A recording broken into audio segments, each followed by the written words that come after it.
Bonjour à tous et bienvenue dans Fragile. Avant de démarrer cet épisode, je voulais vous dire que j'ai lancé une page de soutien pour le podcast sur le site Tipeee.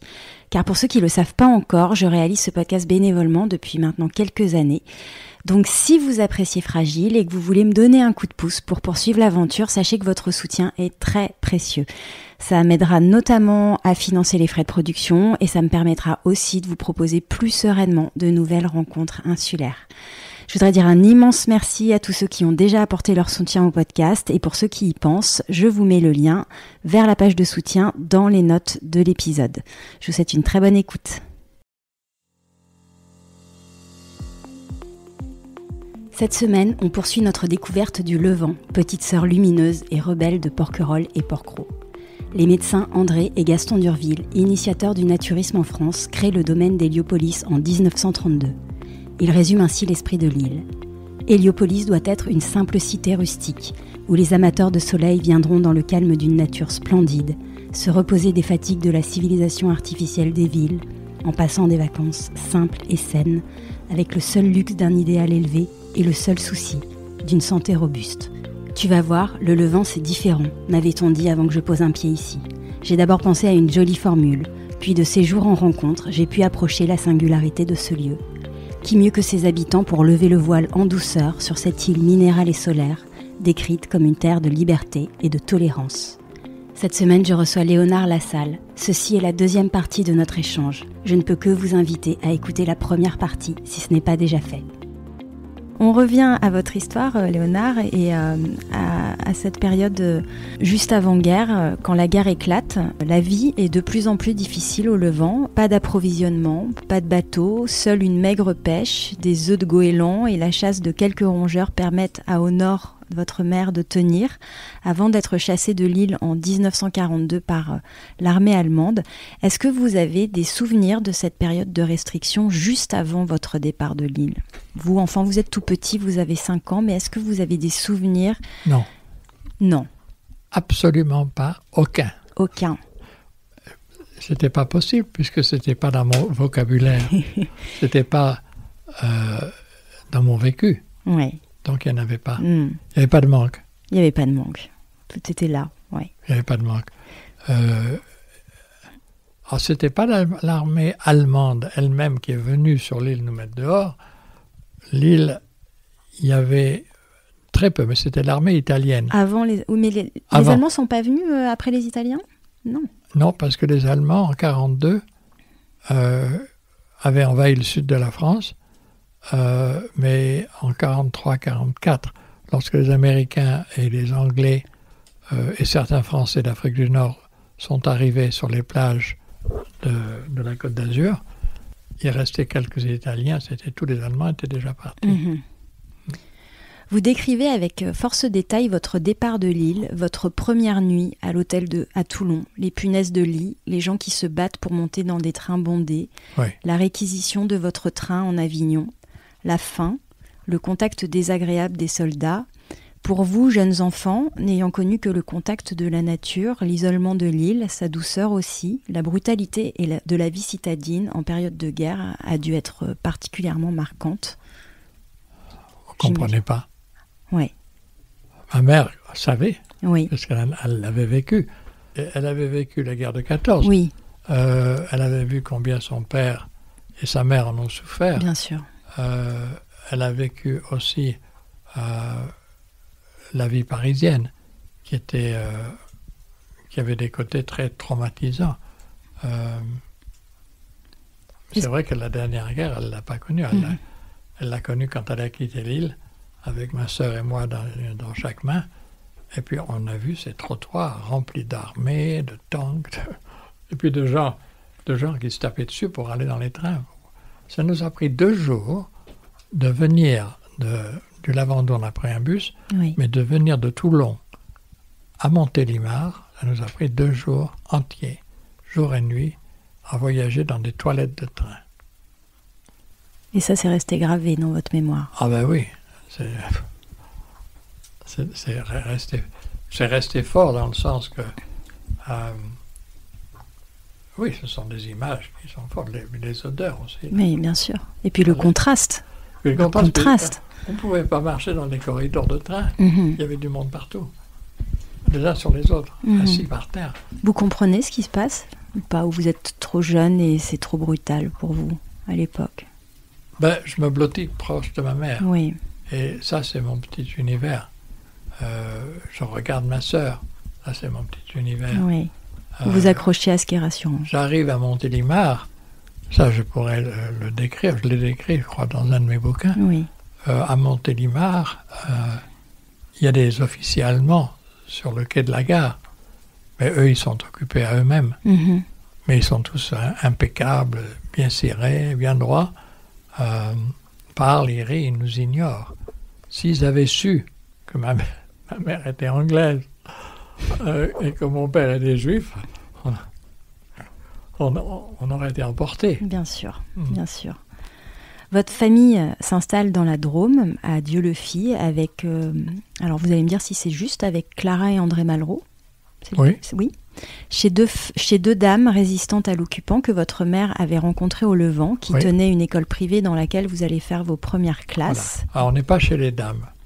C'est les dames qui nous ont recommandé d'aller rester dans cette maison. D'accord. Qui s'appelait Marfour. D'accord. Et à Marfour, ces deux dames, qui étaient des lesbiennes adorables, communistes, tenaient l'école.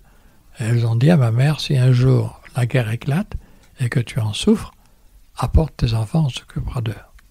Et votre mère les a prises au mot. Oui. En 1942, elle s'est dit, c'est la seule issue. Mm-hmm. Parce que Lassad était parti avant elle. Oui. Et il est mort 3 mois plus tard. Bien sûr. Donc elle se retrouvait seule avec deux jeunes enfants. Voilà.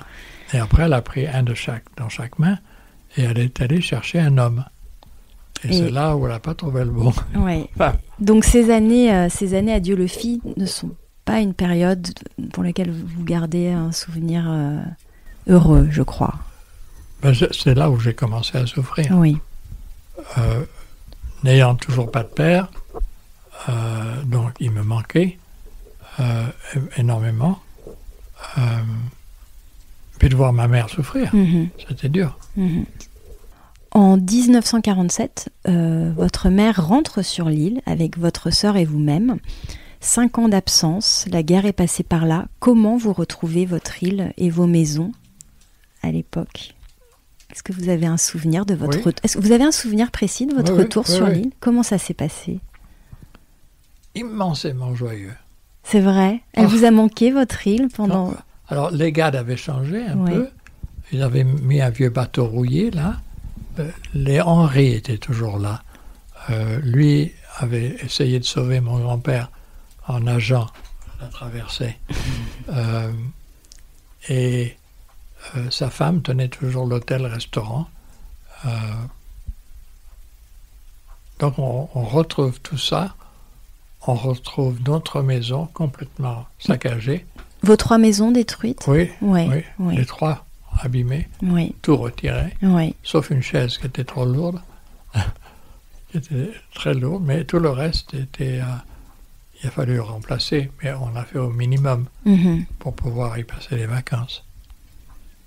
Mais ça a été bouleversé quand même. Mais toujours ce sentiment de pauvreté, de grand bonheur de pouvoir se balader à son gré sur l'île, partout. Oui. Donc, je vous parlais des plages tout à l'heure, avant qu'on commence à enregistrer. Elles étaient toutes accessibles. Et à l'époque, il faisait toujours très beau. Et on se disait, dans 15 jours, on ira à tel endroit. Et on savait que dans 15 jours, il ferait beau et on pourrait aller à cet endroit. Et les pierres de fer, c'était extraordinaire. Et la raie qui naît et qui donne naissance à ces petits, qui accouchent. Je ne savais pas que ça accouchait, une raie. Alors, au moment où je le vois, Maurice Combes était un chasseur, non, un pharmacien. Un pharmacien, oui. Un pharmacien qui a fini marchand de tableaux. Oui. Et Maurice était un grand chasseur sous-marin. Oui. Et il avait attrapé une raie. Et on était aux pierres de fer. Alors, ce sont des pierres grosses comme cette table, de cette même couleur, rondes. Et quand on la cognait avec une autre pierre, ça fait ping, et ça sonnait comme une cloche. Et il arrive en nageant, et avec sa flèche. Maintenant, j'aurais du mal à le faire. Mais à l'époque, j'étais petit, j'étais élevé avec la pêche. Il met sa pêche de sa flèche sur ce rocher, et c'est une raie, une grande raie. Et cette raie, tout d'un coup, on s'aperçoit qu'elle accouche. Elle était en train d'accoucher. C'est pour ça qu'il l'a attrapée, je pense. Et elle accouche de ses petits grands comme ça. Parfait, mignon comme tout. Et alors, dès qu'ils sortent, bien sûr, ils veulent nager. Alors, on les remet dans l'eau. Et moi, en tant qu'enfant, je regardais ça avec fasciné. Et ces petites raies sont parties en nageant. Et nous, on a mangé la mer. Ça, c'était aux pierres de fer. Et derrière les pierres de fer, à quelques dizaines de mètres, il y avait un genre de terrain vague. Aujourd'hui, c'est impensable. Sur ce terrain vague, il y avait des pierres précieuses, semi-précieuses. Et il y avait des grenats. Et ces grenats étaient rouges, d'un beau rouge foncé. Et par endroits, ils avaient été cassés, donc ils avaient des endroits lisses et propres. Et on les voyait sur des petites crêtes de sable. Parce que quand il pleuvait, le sable restait dessous, mais tout autour, ça se nettoyait. Ah oui. Alors, on les voyait comme ça. Et moi, je ramassais des grenats. J'adorais ça. Comme des trésors. Oui, comme des trésors. Il y en avait partout. Aujourd'hui, il n'y en a sûrement plus. On est en 47, vous avez 10 ans. Ouais. Votre sœur 13, vous êtes en âge d'être scolarisée. Comment ça se passe? Est-ce que vous... Alors, on va à l'école de Beauvallon.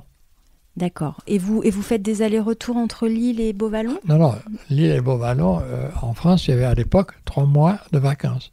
Oui. Donc, on passe 3 mois à Lille de vacances. Ok. Après, on rentre à Beauvallon. Vous avez évoqué cette école Summerhill, donc une école dont les principes de fonctionnement sont la liberté, une forme de démocratie basée sur l'égalité des voix pour sa gestion, les cours facultatifs, une forme d'autogestion. Ce sont les lois qui sont révisées dans l'école par les enfants. Par les enfants. Donc il y a une certaine forme d'autogestion, finalement. Oui, tout à fait. C'est une école que vous intégrez à quel âge? 12 ans. Entre 10 et 12 ans, vous êtes à l'école de Beauvallon, vous passez vos vacances au Levant, et à 12 ans, votre mère juge que ce serait peut-être bon que vous alliez dans cette école. Et j'apprends l'anglais en plus. Et vous apprenez l'anglais. Quelles sont, car l'école existe toujours, les méthodes éducatives qui vous ont marqué et qui vous ont même peut-être façonné? Qui m'ont façonné, certainement.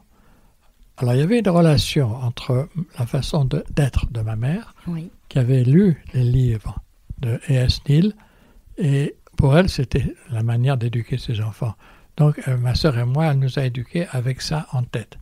Mais l'école de Beauvallon ne pratiquait pas ces méthodes. C'était la stricte, la baguette, aller voir la directrice pour recevoir des coups de bâton si on avait mal travaillé, etc. Donc votre mère vous met dans cette école faute de mieux? Faute de mieux. Oui, elle n'était pas d'accord avec les méthodes éducatives. Bon, ils ont quand même des grands cœurs, ils nous nourrissent. Oui. Le côté humain sort aussi. Puis on est en période de guerre. Donc voilà, et puis en période de guerre, c'était plein de petits juifs en plus, qui venaient de Paris et d'ailleurs.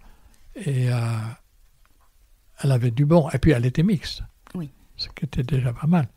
Mais à Summerhill, moi j'arrive là-haut, et un matin, je ne me lève pas, j'ai envie de dormir, je reste un peu au lit, puis après je vais aller chercher mon petit déjeuner, et je me suis aperçu que la porte de la cuisine était fermée. Ça veut dire que elle était libre, mais pas aux dépens des autres. Donc, très rapidement, j'ai appris ce que c'est que la liberté sans marcher sur le pied des autres. Mais quand ça ne regarde que soi, si je voulais rater mon petit déjeuner, personne n'allait m'attraper. Et la première bagarre qu'il y a eu à Summerhill, dont j'ai été témoin, et qui apparemment était la première, c'est moi qui l'ai créée. J'étais violent, j'étais plein de colère, de mes souffrances, le père de mon père, de l'école, des injustices, de tout ce qui se passait avec l'ami de ma mère aussi. Donc j'étais violent et je me mettais en colère rapidement. Je suis dans Summerhill, nous allons à l'école, les classes sont libres, et on est libre d'y aller ou pas. Tous les enfants, sauf un, n'allaient pas aller dans les classes et travailler. Le petit qui n'y allait pas était américain, et il s'amusait dehors toute la journée. Il devait avoir 12-13 ans. Il m'avait pris à partie et il me taquinait. Je ne parlais pas l'anglais. Je ne parlais pas un mot d'anglais. Je ne savais même pas le mot yes en allant là-bas. Ma mère m'avait rien dit. Elle ne m'a jamais parlé anglais. C'est vrai? Oui, même plus tard, quand elle est décédée ici, elle m'a parlé en français toujours. Oui. Elle avait un français impeccable, magnifique. Elle était très érudite et elle parlait très très bien. Mieux que la plupart des Français. Donc, je suis à Summerhill et ce garçon me taquine. Et je lui dis d'arrêter. Et il continue, et il continue, et il continue, et il continue. Et il était jeune, mais moi aussi. Et je lui cours après pour l'attraper. Finalement, je le rattrape. Après avoir couru un peu trop longtemps, donc j'étais encore plus en colère. Et je l'attrape, je le jette par terre et je commence à lui taper dessus. Et je tape et je lui dis, est-ce que tu as fini ou je continue? Et il ne me répond pas et donc je continue. Et tout d'un coup, je vois autour, alors moi j'étais sur lui, il était par terre, je vois autour des chaussures. Je fais le tour et je suis encerclé de petites chaussures. Il y avait une quinzaine d'élèves de Summerhill qui étaient autour. Alors je m'arrête et je les regarde. Et il y a un petit garçon qui me dit, tu sais, François, il m'appelait à l'époque, tu sais François, tu es le premier enfant à Summerhill qui se bat. On n'a jamais vu ça. Ça a déclenché quoi chez vous? Ça se déclenche maintenant. J'ai fondu en larmes. Oui. J'ai fondu en larmes. Je me suis levé et je suis parti en pleurant, mais comme je n'ai jamais pleuré. Et lui, il est devenu un bon copain après. Et on est devenus copains. Mais c'était très fort. Et je me suis aperçu que c'est moi qui avais apporté ça. De mon pays en guerre, d'un homme que je n'aimais pas. Bien sûr. L'homme de ma mère et tout ça. Alors voilà. Vous êtes tout jeune, vous avez 12 ans, vous êtes séparé de votre mère. Votre sœur est à Summerhill aussi? Oui. La première année. La première année. Elle est tombée follement amoureuse de Toby, avec qui elle est allée à Vallauris, et avec qui elle a vécu, et elle a commencé l'histoire Picasso. Oui, alors ça, on en parlera tout à l'heure. Mais donc vous n'êtes pas projeté seul à Summerhill. Néanmoins, ça a été difficile pour vous d'être séparé de votre mère, de Lille aussi, peut-être que Alors, ma mère était adorable. Rapidement, je dis que beaucoup d'enfants fument. Alors, elle m'envoie des Gauloises. Ça, c'était ma mère typique. J'avais 12 ans. Elle m'envoie aussi un paquet de gruyère. Alors, un bout de gruyère dans un paquet avec des Gauloises, il y avait de la graisse partout. Oh, elle était drôle. Alors, ma sœur était avec Toby, et elle est restée avec Toby presque tout le temps à Summerhill. Et après, ils sont retournés à Vallauris, en France. Moi, je suis resté seul. Mais donc, à ma question, quand je vous dis, c'était difficile ou pas d'être seul? Pas à Summerhill. Pas à Summerhill. Parce qu'il y avait tellement d'amour, de douceur entre les enfants. Il n'y a pas d'agression. On ne voyait pas les enfants se battre, comme moi j'avais fait. Oui. Ça a été, vous diriez maintenant, ça a été une chance d'aller dans cette école? Merveilleux. Merveilleux. Ouais. Quel juste instinct de ma mère de faire ça. Oui. Surtout qu'avec son homme, on souffrait de plus. Bien sûr. C'était peut-être aussi dans la droite lignée de la jeune enfance que vous aviez eue. Aussi, il y avait un rapport, tout à fait. Votre mère quitte le Levant en 1952 pour s'installer à Vallauris. Les 3 maisons seront vendues successivement entre 55 et 63, je crois. Qu'en reste-t-il aujourd'hui de ces 3 maisons? Elles sont toujours là. Elles sont toujours là. Il y en a une qui a été changée en restaurant, qui est tenue par deux messieurs. Ensuite, il y a la coccinelle qui est toujours là. C'est un joli petit cabanon qui a été un peu transformé. Il y a le carré, qui est toujours au-dessus de la cigale. Et la cigale a été vendue aux Druards, qui étaient les gens qui tenaient le bazar. Et les Druards ont décédé, et leur fille a hérité de la maison. Elle les a vendus à une femme qui, je crois, est espagnole et à un Français, qui sont là. La maison est toujours là. Ça vous fait quelque chose quand vous les revoyez? Je regarde et je me dis comme ça a été merveilleux. Qu'est-ce qui pousse votre mère à quitter l'île en 52? Elle quitte pas l'île en 50, elle quitte Dieu-le-Fit. Elle quitte Dieu-le-Fit. Mais alors quand est-ce qu'elle... Elle quitte l'île en 42.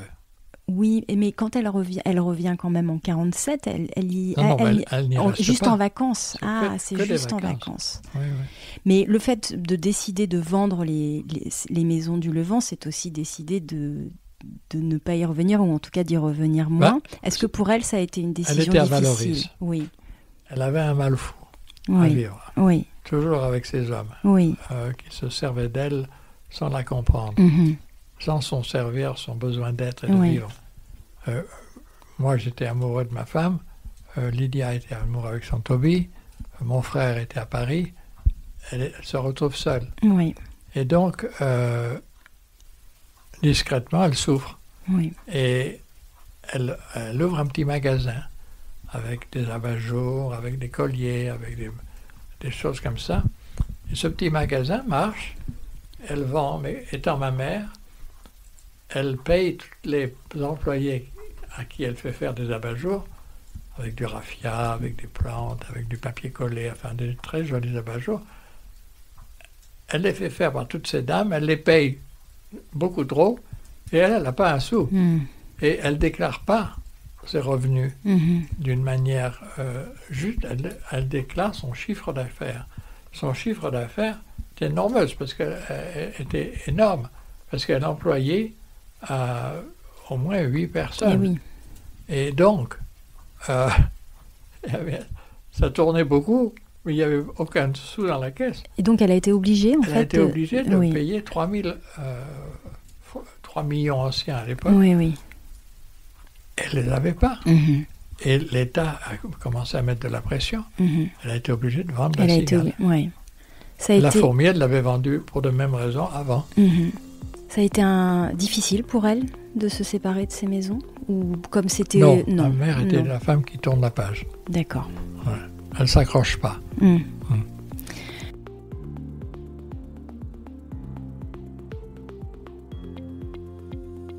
Votre sœur a 18 ans et vous 15 ans. C'est à cette période que votre sœur Sylvette va faire la connaissance de Picasso. Elle avait 19 ans. Elle avait 19 ans. Est-ce que vous pouvez nous dire un peu dans quelles circonstances? C'est un autre épisode, mais... C'est tout un épisode, je vais le dire, et puis après on va manger. Oui, on va faire ça. Alors, l'épisode de Valoris, pour ma sœur, moi j'étais à Paris, étudiant, chez Paul Collin, affichiste, décorateur de théâtre, etc. Et je descendais à Pâques. Et un jour, je descends à Pâques, et il me raconte l'histoire, c'était au mois de mars, quelque chose. Toby, le mari de ma sœur, était très doué avec ses mains, il l'est toujours du reste, très doué avec ses mains, et il avait commencé une petite entreprise de fer forgé.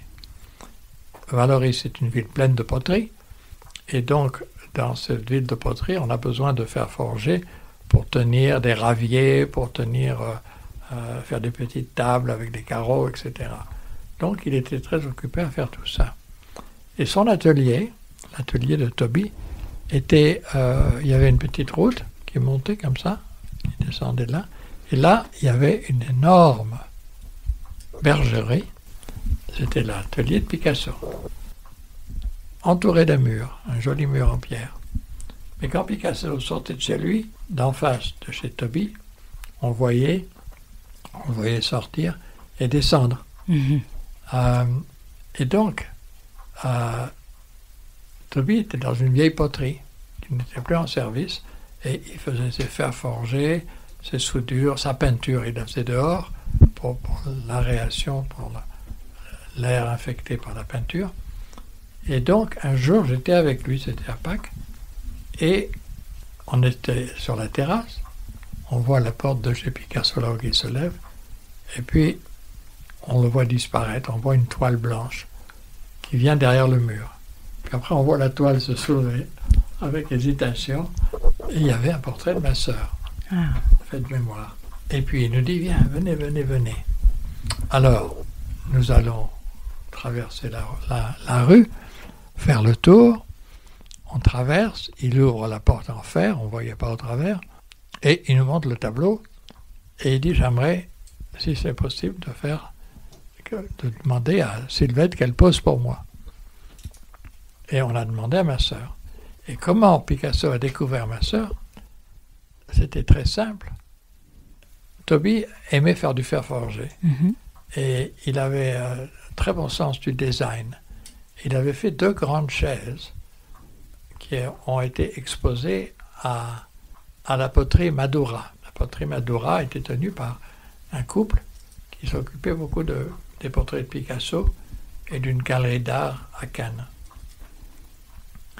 Et donc, les Madura ont dit, on aime beaucoup vos chaises, monsieur Jelinek, pourriez-vous nous les laisser? On va les mettre dans le magasin. Elles étaient faites de cordes, de fer forgé, de boules de bois. Très belles. Et les coussins étaient cousus par Toby à la main. Il y avait beaucoup de calme. Peut-être quelques mois plus tard, il y a Madame Madura qui dit à Toby, Picasso est intéressé par vos chaises. Est-ce que vous pouvez lui vendre? Oui, ok. Combien? Bon, c'est d'accord. Et il faut qu'il porte des chaises chez Picasso. Picasso vivait avec Françoise Gillot à l'époque. Et elles avaient leurs petits-enfants que j'ai connus petits, là. Toby et Lydia, les chaises étaient lourdes. Donc, ils portent une à la fois. Ils vont chez lui une fois, ils apportent la chaise, ils retournent, ils vont chercher l'autre. C'était plusieurs kilomètres, c'est comme d'aller d'ici à Sainte-Marguerite. Ils portent les chaises, Picasso est ravi, et il voit ma sœur. Et elle avait un grand manteau de la couleur de votre pullover, un grand manteau avec un col énorme que Toby avait fabriqué. Toby aimait faire la couture. Il faisait beaucoup de choses. Un homme doué. Et donc, elle avait ce manteau avec des gros boutons comme ça. Et il l'a peint avec ça. Et ensuite, elle est allée faire modèle. Et elle a fait modèle pendant peut-être 6 mois. Oui. Il a fait beaucoup de tableaux, il lui en a donné. Et elle est devenue mondialement connue par le travail de Picasso. Oui. Mais il est retourné au figuratif quand il l'a peinte. C'est ça qui est intéressant. Elle est connue, Sylvette, pour être la fille à la queue de cheval dans la série que Picasso a peinte d'elle. Ce profil avec ce grand cou et un petit côté Brigitte Bardot. Elle avait votre sœur à l'époque, non? Avant Brigitte Bardot. Elle était bien plus belle. Elle était très très belle. Très belle. Oui. Brigitte Bardot, moi j'ai aimé Brigitte Bardot, je l'ai connue, pas beaucoup, un peu. Elle avait un côté... très française, très maman, très... Oui, votre sœur a un visage... Elle est plus distinguée. Je vois tout à fait ce que vous voulez dire. Elle portait son corps avec dignité et avec une certaine force. Oui. Donc ça a été une relation de peintre à modèle uniquement, qui a duré 6 mois, c'est ça, voilà. et qui a changé... Il n'y a pas eu de... Il a essayé quand même. Il est allé sur le lit pour lui montrer la chambre au-dessus de là où il était. Et il a sauté sur le lit. Mais elle m'a dit, je suis resté près de la porte. Je ne suis pas rentré dans la chambre. Et lui, il l'a senti et il l'a respecté. Il ne l'a pas agressé. C'est une expérience qui a changé la vie de votre sœur ou pas? Oui, absolument. Dans quel sens? Absolument. Absolument. Dans tous les sens. Elle a réveillé artistiquement. Oui. Elle peignait avant de connaître. Oui. Elle écrivait des poèmes et elle peignait. C'était une artiste. Oui. Mais que Picasso les peinte et qu'elle l'ait vu travailler, ça l'a vraiment inspirée. Oui. Et elle s'est remise à peindre après avec beaucoup d'intensité, sans vouloir les vendre spécialement. Mais petit à petit, elle a pris sa place dans le connu de l'art. Sous quel nom aujourd'hui peint-elle? Alors, elle signe Sylvette David ou Lydia Corbett. Lydia Corbett. Après Summer Hill, votre vie étudiante se poursuit dans les années 50 à Paris, on l'a dit, au sein de l'atelier de l'artiste français Paul Collin, que vous aidez à décorer les théâtres parisiens, puis à Londres où vous suivez une formation à la Central School of Arts. À Londres, vous rencontrez votre épouse Mélinda, avec qui vous vous mariez en 59 et aurez 7 enfants. Quel est ensuite, Léonard, votre parcours artistique, professionnel et géographique ? Waouh! Ça, c'est énorme. Mais en quelques mots, nous quittons l'Angleterre, mariés, une bague au doigt, heureux. Je faisais déjà de la peinture. Je venais de faire en Angleterre une exposition et on retourne de mes tableaux et nous retournons à Vallauris. Vous rencontrez Mélinda à la galerie, alors, à Londres. Oui. Peut-être juste nous dire 2 mots de votre rencontre. En 2 ou 3 mots, y compris une anecdote amusante. Je reviens du sud de la France, bronzé, plein de soleil. J'arrive en Angleterre et je rentre dans la maison, dans la grande salle de peinture où il y avait les cours que je prenais. Et je rentre, j'étais un peu en retard, et je vois cette femme magnifique assise sur un haut tabouret, droite, avec le regard au loin, mais présent. Je sors ma palette en 3 minutes, 4 secondes, j'ai ma toile en haut, tout ça, et je me mets à peindre. Et je peins. Et en Angleterre, la sonnette d'alarme sonne pour le thé. 11 heures. Ding, ding, ding, ding, ding. Alors, je remballe mes peintures, je nettoie ma palette, toujours été très propre avec mes pinceaux. Et puis, je la vois plus. Je me suis dit, elle est descendue prendre son thé.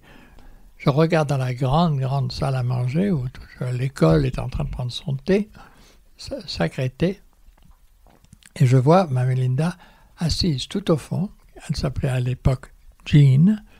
Je vois Jean tout au fond, toute seule à sa table. Je vais vers elle avec ma tasse de thé. Ça ne vous dérange pas si je m'assieds avec vous? Non, pourquoi? Avec un sourire radiant. Alors, elle s'assoit, nous nous asseyons et nous parlons. Moi, c'est moi qui lui parle et qui lui demande ce qu'elle est en train de faire une fois assise. Alors, elle résiste, puis moi j'insiste. Elle me dit, bon, si vous voulez vraiment savoir, je compte jusqu'à 100, en même temps je compte de 100 à 1, en même temps je ressens mes pieds, mes jambes, mes mollets, mes cuisses, mes jambes, mon ventre, ma poitrine, tout mon corps, j'en prends conscience pleinement, tout en respiration profonde. J'ai dit, waouh, ça on dirait un exercice de John Ivanovich Gurdjieff.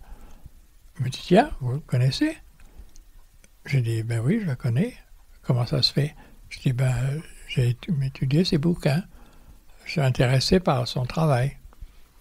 On va dire, ça c'est étrange. Moi, je suis dans un centre où il ne pratique que ça, avec un monsieur qui s'appelle M. Bennett, qui était un homme très très connu en Angleterre au point de vue scientifique. Et qui était toujours fourré avec des lords, des machins comme ci, des machins comme ça. Bon. Elle m'a dit qu'elle est dans ce centre et qu'elle gagne sa vie en faisant un peu d'argent de poche, en faisant un peu de... Parce qu'elle n'était pas payée pour être dans ce centre. Elle était nourrie, il fallait qu'elle fasse la vaisselle, qu'elle nettoie la maison, etc. Mais elle n'était pas payée. Donc là, elle avait un peu d'argent de poche. Nous sympathisons et puis je continue à la peindre. Je fais 2 ou 3 tableaux d'elle et quelques endroits est très attiré par elle. Mais je m'aperçois qu'elle est copine avec mon copain. John Epstein, un nom très, très israélien. Un jour, il vient vers moi, il me dit, Léonard, est-ce que tu peux m'aider? Je suis desperate. Je suis très, très pressé de trouver une solution. Je dis, qu'est-ce qui se passe? Il me dit, ben, c'est le jour de sabbat. Et chez les Juifs, le sabbat, c'est sacré, c'est un vendredi. Et il ne faut faire que ça. Entrer à la maison, aller prendre le repas avec les parents, etc. Et ça fait 2 fois que je le rate. Et si je le rate encore une fois, ma mère va me tuer. Est-ce que tu peux me rendre un grand, grand service? Je dis, mais écoute, je vais faire ce que je peux, dis-moi ce que c'est. Eh bien, Mélinda Jean, Elle vient de son centre à Londres, il y a quand même 1h30 avec le train et tout ça, pour sortir avec moi ce soir. Et je dois la rencontrer au bas des escaliers de l'université de peinture. Je dois me trouver au pied à 6h. Est-ce que tu pourrais prendre ma place et sortir avec elle? J'ai dit oui, bien sûr. Ok. Alors, moi, je finis, ma palette, mes tableaux, mes pinceaux, tout ça, et je descends cette très, très belle, ce très, très beau escalier de cette grande école. Et quand j'arrive vers le bas, je vois sur la gauche la porte d'entrée qui se bat et qui se referme, et je vois cette jolie femme complètement trempée jusqu'aux os, avec un joli manteau vert cru, un vert fort. Elle rentre et elle cherche John, mon copain. Puis elle me voit. Alors elle vient vers les escaliers, moi je finissais la dernière marche, et elle me dit, vous n'auriez pas vu John par hasard?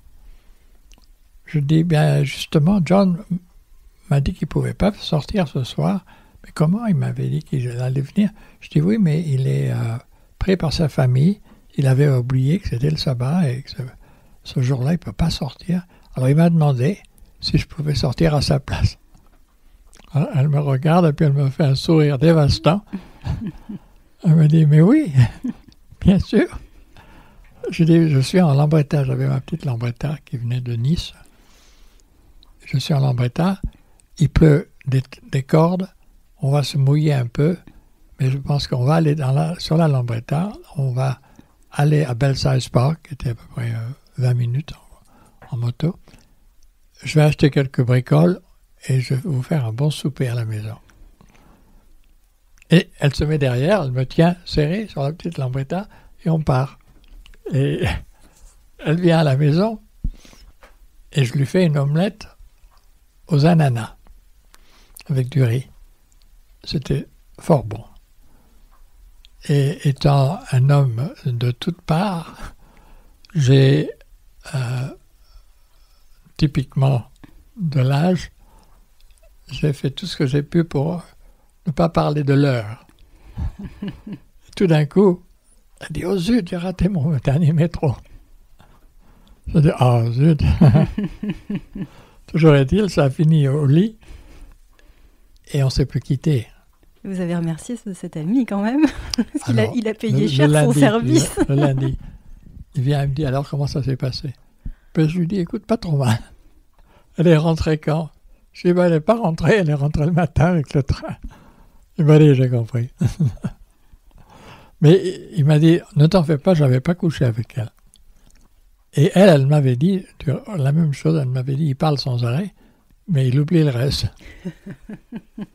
Voilà, alors je suis resté avec elle, et ça s'est amplifié bien sûr, et il n'y avait pas de choix, il n'y avait pas de questionnement. Et je devais aller faire mon service militaire en France. Et je l'ai toujours retardé, ce service, à cause de mes études. Donc, j'avais l'âge d'avoir 21 ans, j'avais toujours pas fait mon service. Et je voulais pas le faire, parce qu'il y avait la guerre d'Algérie. Mais il m'appelle. Alors je dis à Mélinda, elle était dans tous ses pleurs, dans tous ses états. Je dis, je vais partir pour quelques jours, une semaine, 2 semaines, mais je reviens te chercher. Je te promets, je reviens. Mais elle avait eu des promesses d'un homme qu'elle adorait, c'était son frère aîné. Son frère aîné était parti de la même gare, sur le même train que moi. Il n'était jamais revenu. Et il était mort en Afrique du Nord, en Égypte, dans le désert de Libye, dans son tank. Donc, elle me voit partir. Je ressemblais à son frère un peu, grand, mince. Je jouais de la flûte ou de l'harmonica. Lui était un peu musicien aussi. Et je la vois complètement dévastée de pleurs et quand je suis sur la gare. Je dis, écoute, d'ici 15 jours, je te rappelle et on est ensemble à nouveau. Elle ne m'a pas cru. Alors, elle est partie en larmes.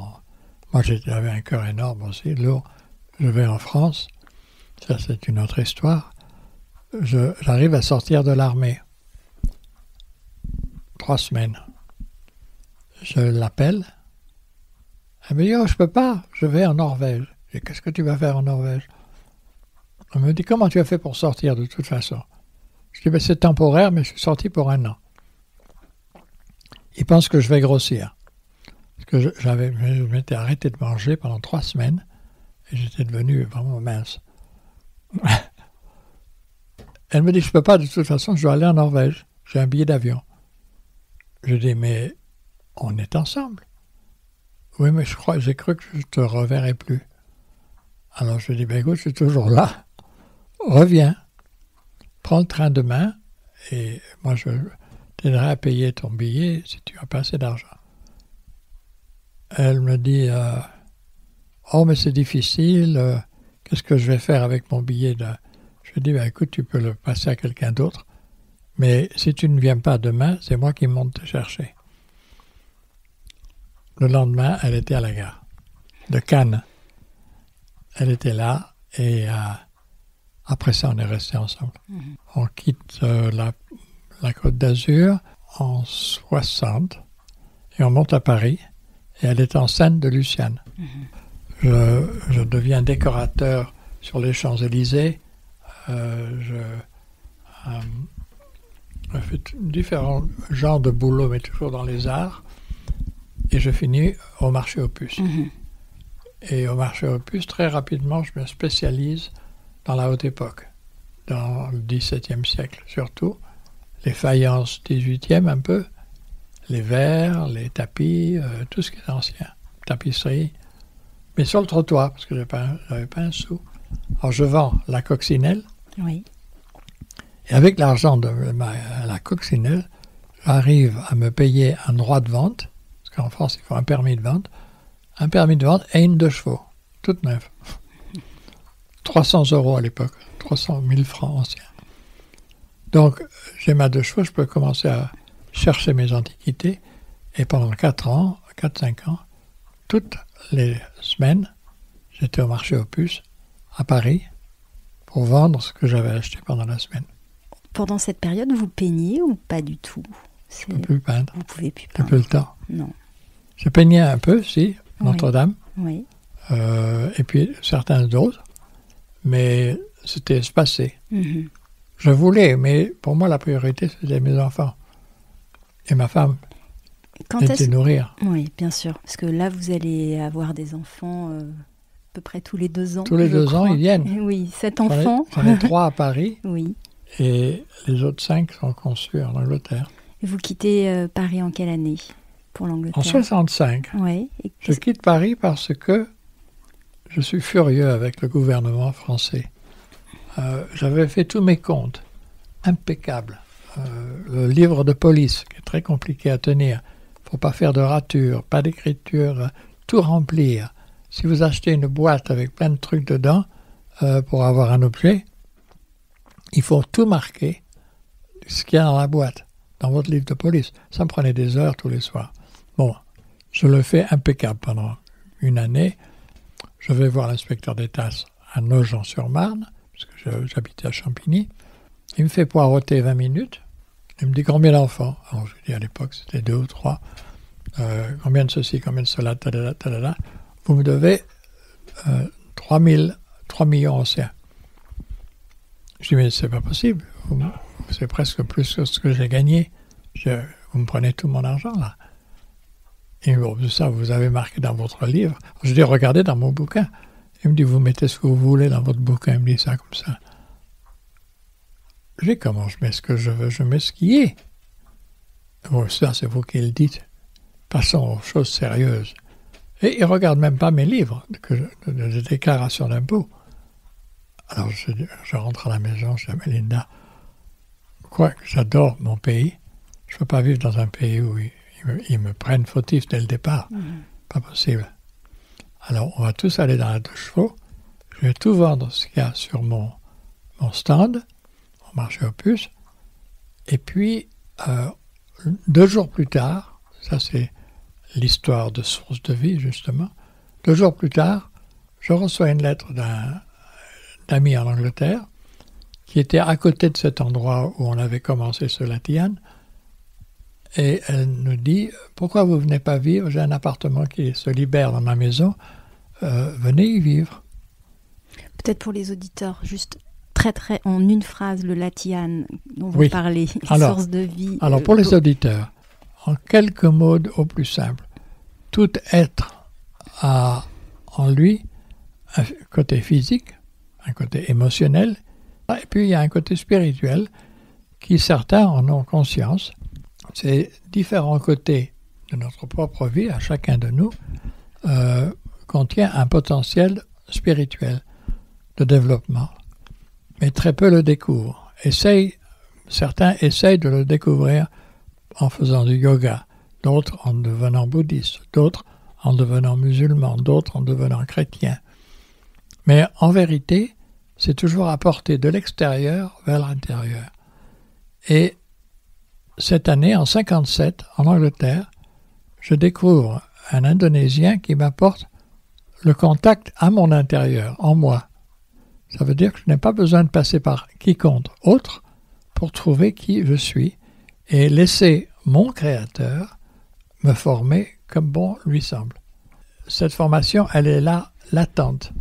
Elle est en chacun de nous, c'est ça? Elle est en chacun de nous, elle est prête à être mise en route. Elle a été stoppée à l'âge de l'enfance, 4-5 ans, ça dépend des âges des enfants. Et donc, j'ai découvert comment la mettre en route à nouveau. Et c'est elle qui m'a apporté toutes ces décisions qui ont été prises plus rapidement que ma propre conscience. Donc, c'est en quelque sorte ce qui vous fait aussi alors, en dehors de l'administration française qui vous hérisse le poil, c'est aussi une des raisons pour lesquelles vous rentrez en Angleterre? Non. Non, parce que j'avais déjà commencé des groupes à Paris et en Provence. Donc, parce que ça peut se passer à d'autres. C'était pas la raison. C'était la raison frustrée des impôts en France. Et j'allais en Angleterre acheter des antiquités, parce que je connaissais le marché là-bas. Et donc, je l'ai rapporté au marché aux puces et je l'ai vendu bien. Je me suis dit, j'ai déjà des clients là-bas, puisque c'est moi qui leur achète. Ben maintenant, je vais leur vendre. Je suis allé en Angleterre, le lendemain, je n'avais pas d'argent. Je prends ma petite 2 chevaux, je pars en voiture, et il y a un embouteillage. Alors, pour moi, tout est guidé par, justement, cette source de vie est là. L'embouteillage me bloque, au bord de la Tamise. Et je vois une table en vitrine, dans un magasin qui ne fait que du 19e, des copies. Des copies. Mais je regarde cette table, je dis, mais merde, elle est 17e, cette table. Elle m'a l'air bonne. Qu'est-ce qu'elle fait dans cette vitrine? Alors je monte sur le trottoir, je garde ma 2 chevaux, je rentre dans le magasin, ding ding. Le type met longtemps à sortir, et il rentre dans le magasin de l'autre côté, par l'autre côté de son atelier. Et je regarde dans le magasin doucement, je prends mon temps. Et puis en sortant, ça c'était moi, typique coquin d'acteur, je me lance vers sa vitrine. Je dis, by the way, en passant, combien vous voulez de cette table? Il me dit 30 livres. Je lui dis, vous en prenez 25? Il me dit, bon, allez, ça fait longtemps que j'allais, oui. Alors je la regarde et mon cœur bat. Moi qui étais arrivé en Angleterre sans un rond, je me trouve tout d'un coup avec à peu près 600 000 euros. Wow. Et cette table, elle en valait le double. Et j'ai une table qui est du XVIIe siècle, avec des très belles tournures, dans un joli bois, elle était en noyer, elle est magnifique. Et je vais voir un marchand qui a beaucoup d'argent, chez qui j'ai acheté autrefois. Ah, Léonard, ça fait longtemps, on s'est vu, super. Hein? Alors, j'ai pas grand-chose en ce moment. Il me dit, j'ai un petit tabouret qui est pas mal, mais autrement, je suis un peu bas en stock. Je lui dis, mais mon cher ami, je ne viens pas pour vous acheter, je viens pour vous vendre. J'ai une pièce qui peut vous intéresser. Il va vers ma petite 2 chevaux, j'avais retiré les sièges, j'avais soulevé le derrière, et je lui montre. Et je vois dans ses yeux, dans sa bouche qui tombe un peu ouverte, il me dit, combien? Alors je lui dis 700 et quelques, et puis je la laisse partir à 600 euros. Et je rentre à la maison en sifflotant, heureux, et je dis à Mélinda, on a un peu d'argent je vais ouvrir un compte en banque demain et je suis lancé, ça y est. Je vais pouvoir acheter autre chose et revendre. Et là commence votre vie en Angleterre, où vous allez ouvrir une boutique. Alors pas tout de suite. Oui. 65, 2 ans plus tard.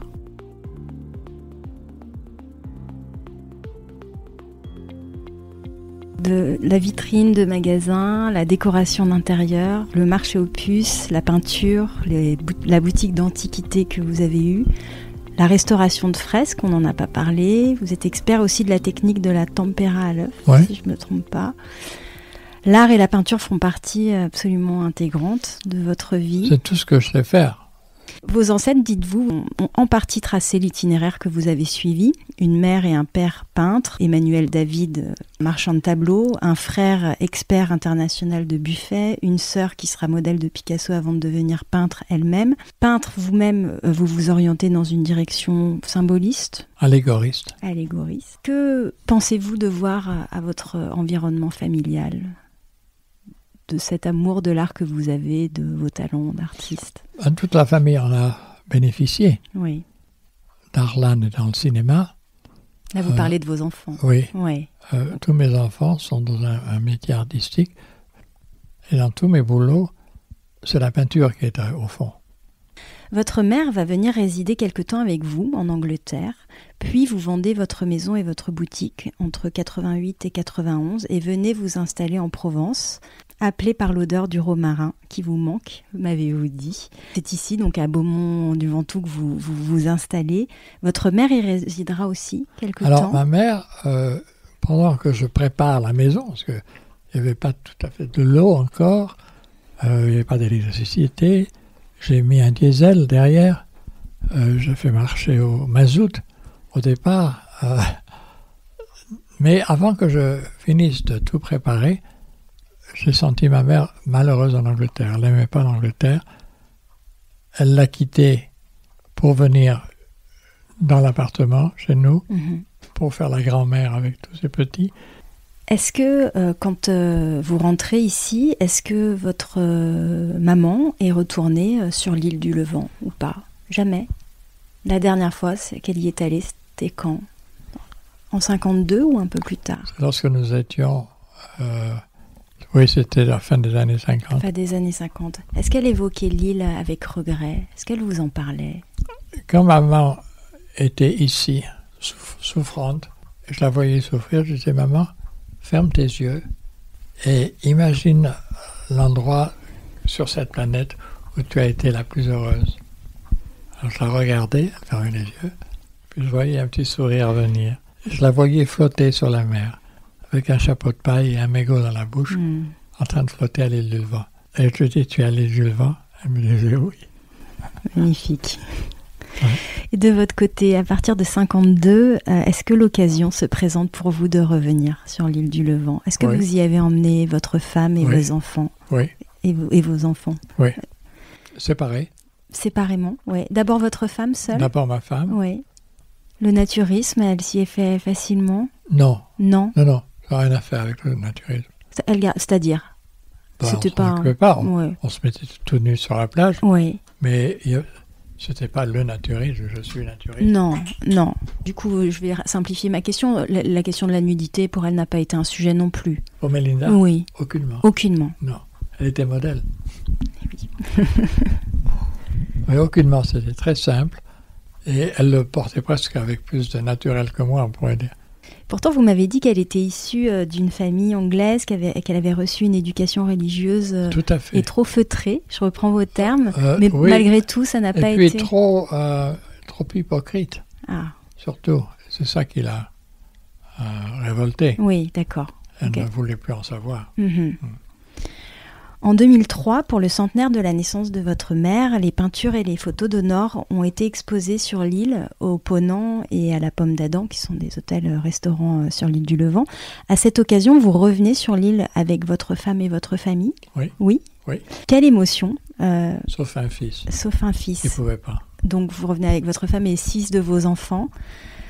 Qu'est-ce que vous avez ressenti à ce moment-là, de pouvoir présenter à la fois ces photos d'une époque que vous avez connue avec votre femme, vos enfants? J'étais extrêmement heureux de partager une période de ma vie avec eux, si directement. C'était magnifique. Quoi qu'elle avait changé. Oui. Et je leur expliquais que c'était pas pareil. On ne pouvait pas aller partout sur l'île. On arrivait toujours à des fils de fer barbelés. Mais de l'autre côté de l'île, là-bas, c'est dur à imaginer parce que c'est pur. Avec la nature, il n'y a plus rien d'autre. Quand je suis ici et que je sors dans ma forêt, il n'y a que moi, des biches et des sangliers. Je ne vois jamais personne. Non, vous êtes au bout du monde aussi. Ici, c'est votre île. À quand remonte, vous, Léonard, votre dernière venue sur l'île du Levant? L'été dernier. L'été dernier. Avec Yella. Oui, Yella qui est... Alors peut-être pour nos éditeurs préciser que vous avez perdu votre femme Mélinda en 2018. Et donc 2019. 2019. Février 2019. Je ne l'ai pas perdu. Je l'ai retrouvée sur un plan plus profond. Oui. C'est pas comparable. Je sens le sens un peu de la question. C'est même elle qui m'a taquiné en me disant « Va te chercher notre femme ». J'ai compris tout à fait ce qu'elle m'a dit. Je suis libre, elle m'a dit. Moi, je n'ai pas cherché notre femme, mais elle est venue dans mon lit. Là. Et c'est donc avec cette nouvelle compagne que vous êtes allé redécouvrir l'île différemment l'été dernier. Quand on aime quelqu'un, on a envie de partager Bien sûr. Ce qu'on aime. Et je voulais avec elle partager l'île que j'aimais, que j'aime, toujours. À côté de l'identité naturiste, on en a parlé, la vocation militaire de l'île est également devenue une réalité puisque l'île est aujourd'hui un site stratégique de la force de dissuasion militaire française. 90% de l'île est fermée au public. Vous qui avez pu courir sur tous les chemins de l'île enfant, quel souvenir vous gardez de cette partie de l'île aujourd'hui inaccessible ? Si vous deviez, par exemple, décrire à ceux qui aujourd'hui rêvent de voir cette partie cachée de l'île, comment vous décririez cet endroit ? Est-ce qu'il y a des lieux symboliques qui ont marqué votre jeunesse ? Plein, oui. Si je pense à la plage de l'Âne et du Titan tout au bout, et que je reviens en arrière, tous ces coins m'ont apporté quelque chose d'unique. Les pierres de fer... avec la pêche, aux pierres de fer, la mer était profonde, ça descendait à 50 mètres, juste devant les pierres de fer. J'ai des très beaux tableaux de ma mère qu'elle a fait aux pierres de fer. Avant que l'armée y soit, il y avait ces pierres semi-précieuses, il y avait le petit chemin qui nous amenait à cet endroit. Tout était très spécial. Rio Fred était magnifique. Les pierres plates, c'était le moins loin pour aller se baigner, donc on y allait. Mais c'est certainement pas le plus beau. Les pierres sont pointues, il y a du silex blanc qui vous coupe les doigts de pied quand vous plongez, tout ça. À l'époque, il y avait des oursins. Aujourd'hui, quand j'y étais l'année dernière, je n'ai pas vu d'oursins. Y compris beaucoup de crabes, de poissons, de crevettes, de choses comme ça. Donc, tout a changé. C'est très dur de partager tout ça avec mes petits-enfants. C'est une époque révolue, différente. Je pense qu'au temps des Romains, quand ils arrivaient sur une plage, c'était très différent d'aujourd'hui. Sans aucun doute. Quel est votre endroit ou quels sont les endroits que vous affectionnez ou que vous avez affectionné tout particulièrement au Levant ? Nous allions à l'Égade. Oui. J'ai passé beaucoup de temps là. Étant petit, étant un peu plus grand, quand mon frère avait son bateau, il le laissait à l'Égade. À moins qu'il y ait une tempête, il était là. Et moi, j'ai passé des nuits sur son petit bateau, parce que j'aimais être sur l'eau, me bercer par les vagues. Donc, l'Égade, j'ai beaucoup aimé. Les pierres plates, parce que je connaissais tous ces fonds par cœur. Mais il y a des endroits que je n'ai pas encore parlé. La Chèvre d'Or, à l'île du Levant, c'était au Castellane. Ce sont des rochers très très hauts. C'est un endroit accessible ou plus du tout ? Non, plus. Plus. Ça, c'est complètement fini. C'est l'armée. Mais de là, une chèvre était tombée et s'était tuée. Et elle avait tourné en or. C'est l'histoire de l'île. Et c'était un très bel endroit. Le Titan, tout au bout, au bas du sémaphore, il y avait une eau profonde, presque noire, la plage de l'Âne. J'ai passé des heures et des heures dans l'eau, à nager, à pêcher. Tous les petits chemins, tous différents, surtout au centre de l'île. Et c'est ça qui maintenant, quand je monte sur le sommet, je regarde. Il y avait une allée de pins à l'époque qui devait avoir, je sais pas moi, 800 mètres peut-être, longue. Et des pins parasols, des grands pins, magnifiques. L'élégance de cette avenue de pins qui allait vers l'est et duquel sortait de temps en temps un chemin pour aller à Maupertuis, pour aller à Rioufred ou autre. Quand je regarde d'en haut, maintenant, je ne vois plus ça. Je vois des rampes de lancement. Je vois tout un tas de maisons qui ont été construites, pas pour leur architecture, mais pour rendre service et être financièrement viables. Donc, ce sont des espèces de petits carrés très moches. Le pénitencier est tombé en ruine. Il en resterait très peu. Les pins qui descendent vers le Grand Avis, où se trouvait le père Pegliasco, il y a très peu de pins qui restent. L'armée a tout coupé pour cause de feu. C'est un regret pour vous? Non, c'est l'évolution de l'humanité. Il ne faut pas regretter ça non plus. Je le laisse aussi. Vous l'avez encore dans votre mémoire?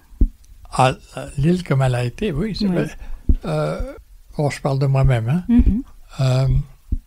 Et une chose qui est pour moi magnifique et très belle, c'est que tout ce qui a été, tout ce que chaque être a vécu, en vérité, il le vit toujours, tout le temps. L'histoire de la pendule, c'est la création de l'homme. C'est une création humaine pour s'espacer dans le temps, pour se donner du temps. Mais en vérité, sur un plan spirituel, intérieurement, tout est là. C'est pour ça que les gens me disent « Comment tu fais pour te rappeler de ceci ou de cela ?» Je dis « J'y suis, ça y est. » Ça fait partie de vous. Oui, et ça fait partie... toute la Terre est en permanence présente. Pas dans le futur et dans le passé, présente, dans le présent. Tout en même temps. Les gens ont beaucoup de mal à le penser. À le concevoir. Parce que sur un plan purement physique, d'après nos pendules, c'est pas possible. Mais moi, je m'aperçois que c'est possible. Ça aide à vivre de pouvoir appréhender la vie comme ça. Vachement. Et comment? Ça s'apprend. Et comment? Oui, non, non, mais j'ai une chance folle. C'est votre pratique, peut-être? Oui. Je sais qui a contribué à développer ce qui était là déjà. Oui, on comprend. Ce qui était là déjà, ça, c'est quelque chose d'essentiel. Ouais. Pour parler de la vie insulaire, on dit souvent qu'elle fascine, autant qu'elle peut effrayer. Vous qui l'avez vécu enfant, de façon pleine, totale, à temps plein, qu'est-ce qui fait, selon vous, sa particularité? Alors, une chose qu'il faut se dire dès le départ, quand j'ai écrit Noix et fromage de chèvre, je l'ai écrit du point de vue de l'enfant. Je me suis servi du langage, et de la conscience et de la présence de l'enfant pour faire mes comparaisons de vie. Je n'ai pas imaginé après comment c'était, donc ce ne sont pas des souvenirs. Tout le livre est écrit comme ça, donc je suis dans l'instant quand j'écris. Je n'ai pas senti que j'étais dans une chose insulaire quand j'étais petit. C'était votre environnement? C'était mon environnement 100%. Je ne connaissais rien d'autre. Je n'avais jamais vu un train, un tank. Alors, du coup, je m'adresse à l'adulte, à l'homme que vous êtes devenu. Vous qui connaissez l'insularité, alors que vous n'avez peut-être pas vécu de fait adulte. Oui, mais je ne l'ai pas senti. Vous ne l'avez pas senti. Donc, pour vous, c'est difficile d'avoir une vision de l'insularité? Enfin, d'en avoir une vision raisonnée? On peut l'imaginer. Oui. Mais à quoi bon? Oui. Pour vous, les sensations d'enfant sont plus fortes. Elles sont vraies. Oui, elles sont vraies. Je ne suis pas une personne qui aime... intellectualiser les choses? Certainement pas intellectualiser, mais d'imaginer des choses qui ne sont pas. Je n'ai pas envie de perdre mon temps avec ça. Très bien. C'est tellement fascinant d'être dans le vivre, dans l'instant. Même aujourd'hui, je passe longtemps à regarder des petites fleurs que je n'avais jamais vues, par exemple. C'est fascinant de voir un insecte que je ne connais pas. Et il y en a encore plein. Tout ça est fascinant. Ça m'intéresse beaucoup plus que d'imaginer comment ça aurait été si... Non, mais je comprends votre... pour moi, c'est un peu du même ordre que quand vous me dites la définition du naturisme, ça ne m'évoque rien. Voilà. C'est pareil, quoi. Vous avez choisi aujourd'hui de vivre dans un endroit un peu retiré du monde, au contact direct de la nature, dans un lieu qui, d'une certaine façon, présente certaines caractéristiques d'une île, dans son côté isolé, on va dire. Dans le Var, voilà. Est-ce l'empreinte de votre enfance qui a guidé votre choix de vivre ici ? Je peux me mettre là. Des fois, je m'amuse, je fais le loup. Et ils me répondent. Je fais «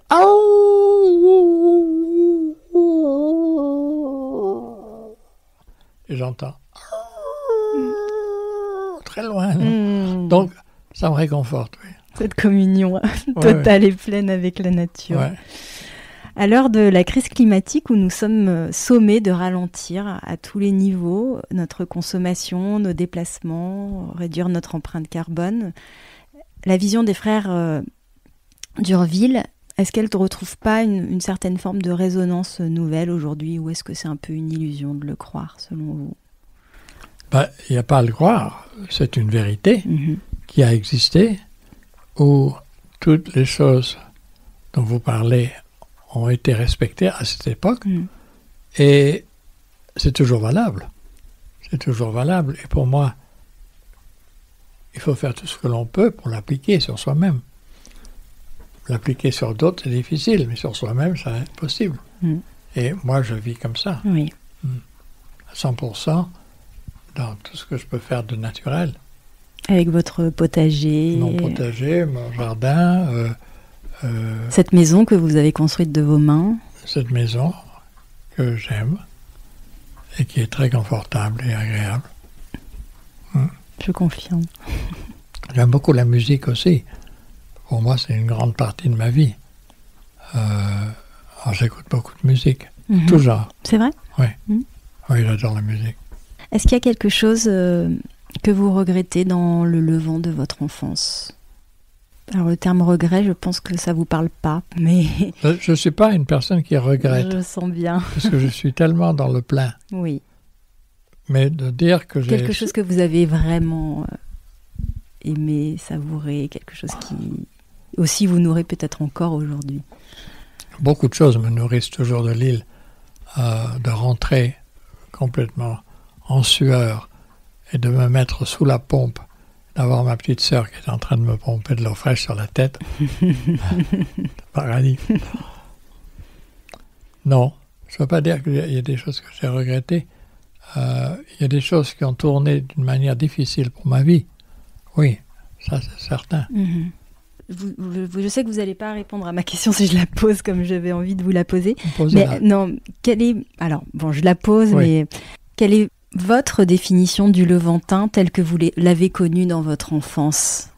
Est-ce que pour vous, il y avait un caractère insulaire du Levantin qui peut-être des caractéristiques des personnes qui vivaient sur l'île qui vous ont marqué et dont... Je me suis aperçu d'une chose, c'est après avoir quitté l'île. Sur l'île, je ne m'en suis pas rendu compte. Il n'y avait pas de comparaison. Je n'avais pas d'amis. Oui.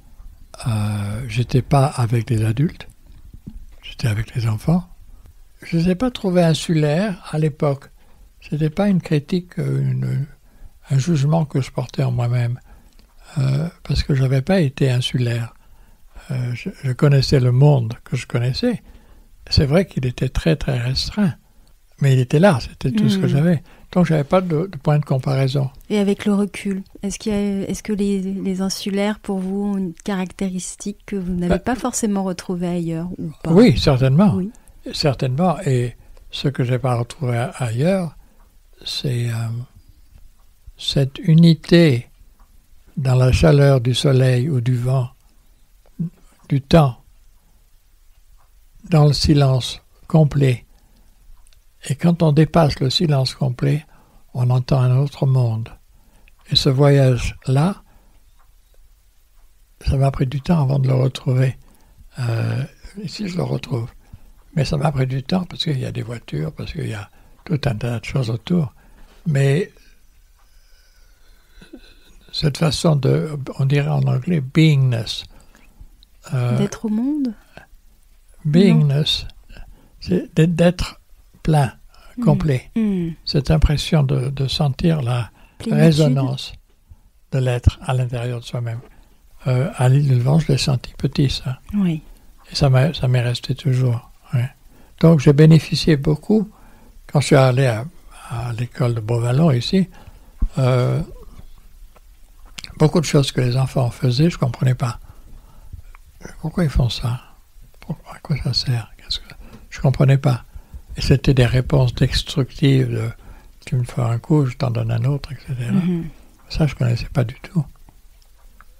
Quand je suis allé à Saint-Méel, c'est ce que j'ai aimé. C'est que je n'ai pas retrouvé ça. J'ai retrouvé la douceur et de l'amour des enfants et des professeurs. Maintenant que vous êtes loin de l'île, quand vous pensez au Levant, est-ce que quelle est la première image qui vous vient à l'esprit? Est-ce qu'il y en a une? Peut-être qu'il y en a tellement. Il y en a beaucoup. Oui. Mais il y en a une qui vient régulièrement. C'est de descendre le chemin, puis les marches, qui descendent vers les Gades. Oui. Avec le vent de la mer, le bleu, le scintillement de l'eau, la baie de Portman, et de respirer profondément dans le bonheur sans gramme d'interférence autre qu'être. Et ça, c'est magnifique. Oh, merci infiniment, Léonard. On va rester sur cette magnifique image. Merci de nous avoir partagé avec beaucoup de générosité et d'émotion votre parcours. Merci beaucoup. C'est super. Merci à Léonard pour ce récit d'une vie aux allures de roman. Si ce n'est pas déjà fait, vous pouvez toujours vous abonner au podcast Fragile sur Apple Podcasts, Deezer, Spotify ou toute autre plateforme d'écoute. Cela vous permettra d'être notifié des nouveaux épisodes tous les 15 jours. Et si cet épisode vous a plu, vous pouvez mettre 5 étoiles sur Spotify ou sur Apple Podcasts avec un petit commentaire. C'est la meilleure manière de soutenir ce podcast et ça me fait toujours immensément plaisir de vous lire. On se retrouve très vite. À bientôt.